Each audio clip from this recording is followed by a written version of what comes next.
cup box here.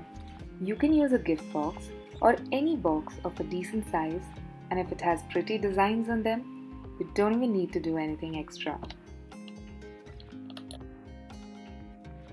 You can cover any cutout portions with some old cards and just tape it on all four corners.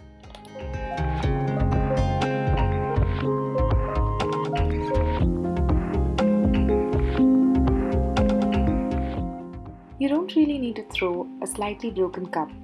I stuck an adhesive to the broken handle and taped it with some golden cloth strip, and yeah, it's good to keep. Pine cones are a great piece for decor. Remember to collect them when you go for a trip next time.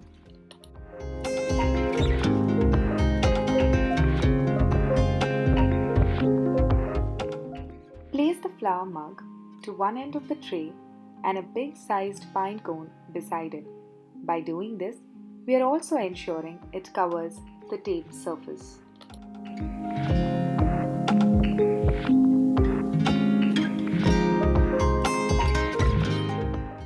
Now, to fill up the empty portion, place a plant holder.